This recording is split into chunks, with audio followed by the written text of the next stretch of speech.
Hi, welcome back to Lynn Reads a Book. Recently, I tried two new novels. The first was called With or Without You by Caroline Leavitt, who's a writer I've always wanted to try. The story of the book, as I understood it, was a couple who had been together for a long time and something happens and she goes into a coma, and the way I described the story based on what I read on a shelf talker that I put under the book in the store to try to convince people to buy the book was imagine waking up from a coma and suddenly deciding that maybe you don't love your Prince Charming anymore, and what are you going to do? And that sounded like a very intriguing story, and when I started to read the book, it turns out that's not actually what it's about. She does go into a coma. She doesn't wake up from the coma till about 3/4 of the way through the book.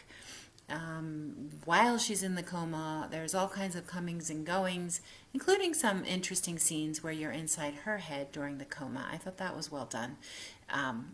Not that I would know, but imaginatively done.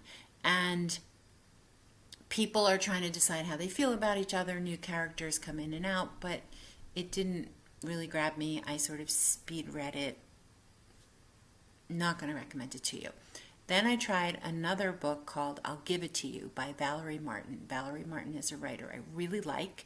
The plot of that book is about an American academic who goes to spend the summer in Italy, which is, of course, all of our fantasy, meets the Italian woman who owns the villa where she's renting. It's been in her family for generations. The Italian woman starts to tell the American writer stories of her family and Second World War during the time of Mussolini, and the American writer gets very wrapped up in these stories and starts to imagine herself into them and tries to figure out the big mystery of the Italian woman's family.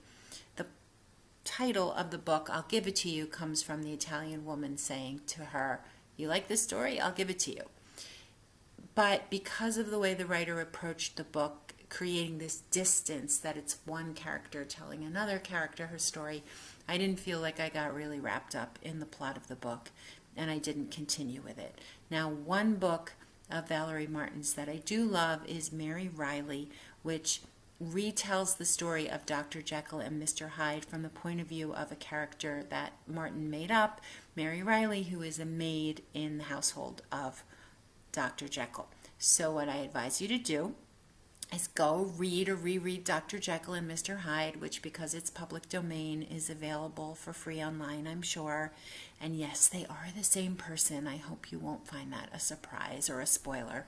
And after you've reread it, then go get Mary Riley by Valerie Martin, which is just a terrific book. So that's the one I'm going to recommend.